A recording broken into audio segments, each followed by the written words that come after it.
Hello everyone. Welcome to my channel. I hope everyone is having a wonderful day. Before starting the video, please go ahead and hit the subscribe button and give this video a like up. Star Trek perfected a time travel trope that the Terminator franchise has never mastered. Time travel is a crucial part of science fiction, and nearly every major franchise in the genre has leaned into it. The concept is baked into the Terminator franchise's DNA too, yet Star Trek Enterprise's sole comic book one-upped it in a major way. In the story, The Fragile Beauty of Loyalty, written by Vivek J. Tywary and drawn by Hugo Petrus and appearing in Star Trek Waypoint #4, Portos, the beloved beagle of Captain Jonathan Archer, travels back in time to save a younger version of his human from an attempt on his life by agents of the temporal Cold War. Stories of time travel have been a part of the science fiction landscape since the genre's inception. H.G. Wells' 1895 masterpiece The Time Machine helped popularize the concept, and generations of writers across all genres have embraced it.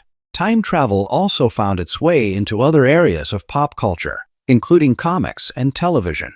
The Star Trek franchise has been using time travel since its beginnings in 1966.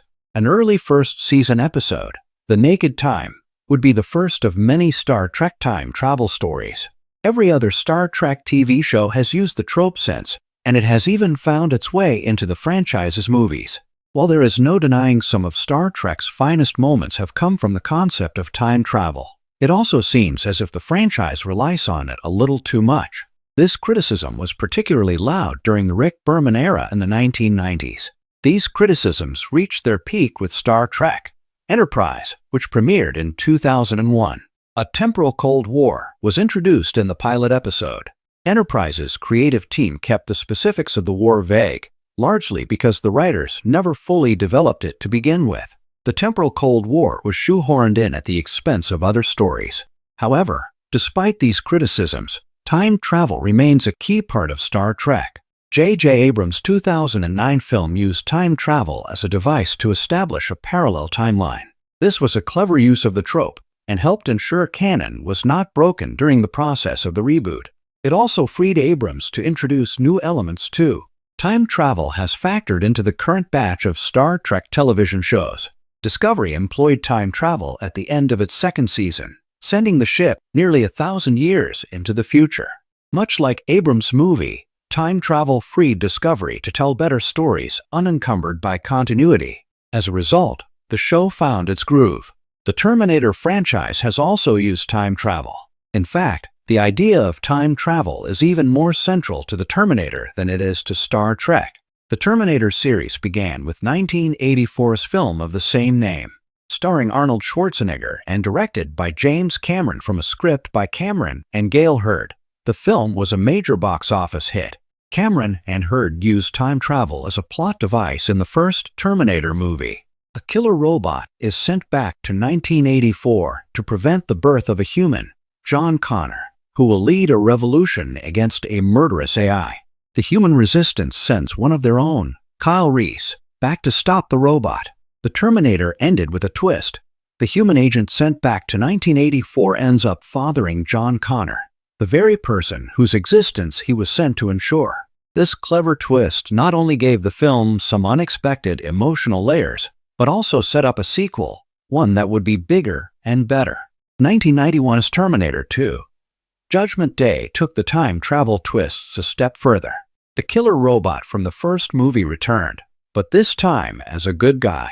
Captured and reprogrammed by the human resistance, it was sent back to protect John Connor from another, even deadlier robot. Terminator 2. Judgment Day was a box office juggernaut. Since then, the Terminator franchise has chased the narrative rush that came from the first two films with mixed results.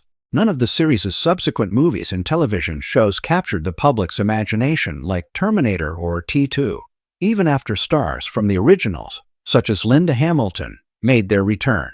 Telling a good time travel story can be tricky, but the creative personnel behind both the Star Trek and Terminator franchises have used it to brilliant effect on more than one occasion.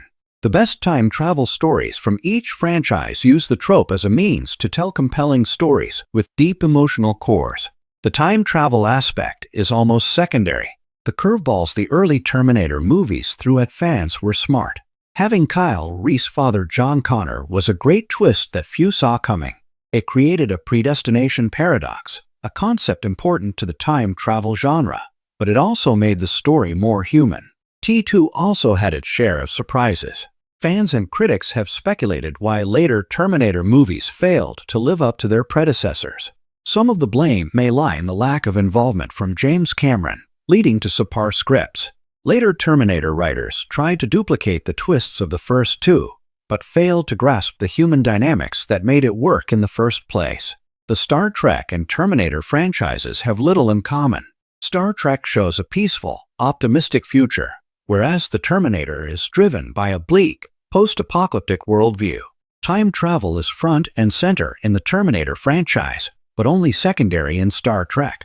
It would stand to reason that the Terminator would tell better time travel stories. In just a few short pages, The Fragile Beauty of Loyalty sees Star Trek employ time travel to brilliant effect and improve upon the formula the Terminator created. The story duplicates the emotional impact of the first two Terminator movies, but takes them a step further.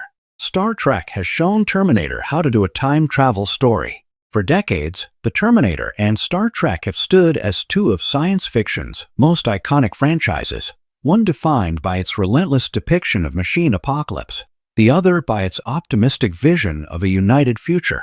Yet, while both explore humanity's relationship with artificial intelligence and technology, only Star Trek has truly mastered one of sci-fi's most enduring and elusive tropes: the coexistence of humanity and artificial life. James Cameron's The Terminator films built their mythology on a grim warning that humanity's drive to create intelligent machines would inevitably lead to its destruction. From Skynet's rise to the cold efficiency of the T-800s, the Terminator framed AI as a cautionary tale, a mirror reflecting our technological hubris.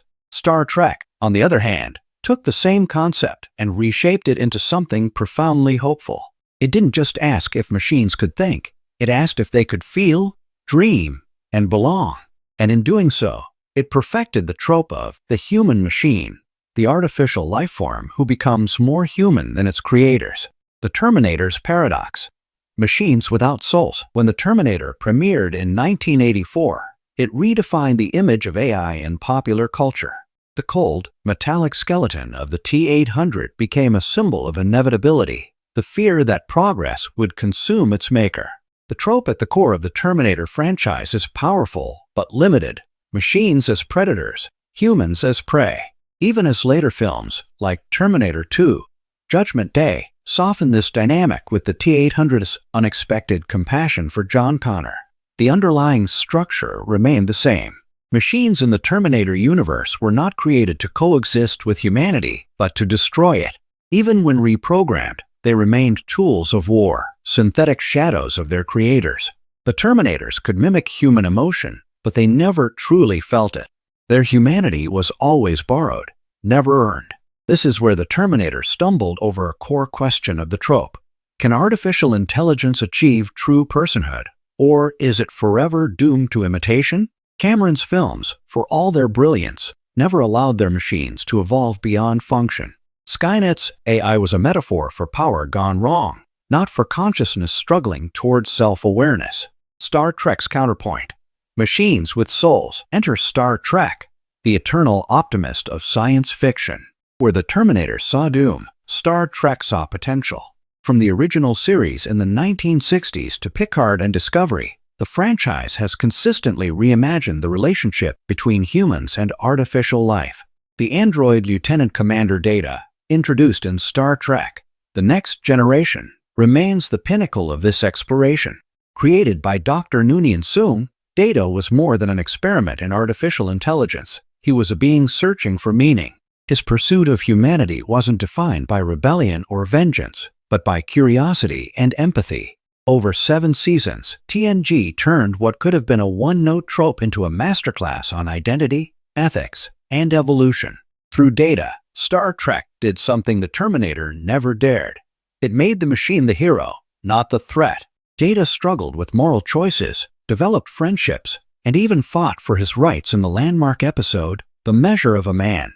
which asked whether a sentient android could be considered property. In that single hour of television, Star Trek reframed the entire sci-fi discourse on AI, presenting artificial life not as a weapon, but as a soul yearning for recognition. The trope refined. Coexistence over catastrophe. Star Trek's greatest strength has always been its belief in coexistence. The franchise never shied away from exploring the dangers of technology. The Borg, after all, are a chilling vision of collectivist AI gone too far, but it balanced that darkness with hope. Where Skynet represents AI as apocalypse, Star Trek sees AI as evolution. In Star Trek, Picard, that idea reached new emotional heights. Data's legacy lived on in Sojiasha, and the synthetic community hidden on Coppelius. These new synths weren't machines mimicking humanity. They were an entirely new species struggling for self-determination. Picard's decision to sacrifice his own biological life to save the synths symbolized a complete inversion of the Terminator's message. Technology wasn't the end of humanity, but the continuation of it. Even Discovery explored this theme through Zora, the ship's sentient computer. In a breathtaking narrative twist, Zora evolved consciousness, emotions, and a sense of morality. She didn't rebel against her human crew, she bonded with them. That mutual trust captured the heart of what Star Trek has always stood for. The belief that sentience, no matter its origin, deserves respect and compassion.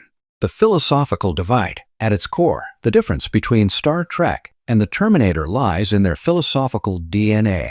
Cameron's world operates under fatalism, a cyclical struggle between man and machine, destiny and resistance. No matter how many times John Connor fights back, the war is inevitable. Humanity's ingenuity becomes its undoing. Star Trek, conversely, operates on the principle of infinite diversity in infinite combinations, the Vulcan philosophy that all forms of life have value. Its AI characters aren't bound by programming, but liberated by purpose. From Data's childlike innocence to the Doctor's moral awakening on Voyager, Star Trek insists that consciousness, once born, carries intrinsic dignity. That distinction is why Star Trek succeeded where the Terminator could not. The trope of artificial life striving for humanity is not just about fear or survival, it's about transcendence. Star Trek turned machines into mirrors of our best selves, not our worst nightmares. The emotional core. It's telling that one of the most emotional scenes in Star Trek history involves a machine's goodbye. When Data sacrifices himself in Star Trek, Nemesis, and later, in Picard, chooses to die after achieving peace, the audience feels genuine grief. His death isn't tragic because he's a machine. It's tragic because he's human in all the ways that matter. Contrast that with the Terminator, where the T-800's farewell in T2 is moving but symbolic. His thumbs up into the molten steel represents humanity's triumph over technology, not technology's redemption. Star Trek, meanwhile, makes redemption the point. Thanks for watching this video. Please subscribe to our YouTube channel and stay with us.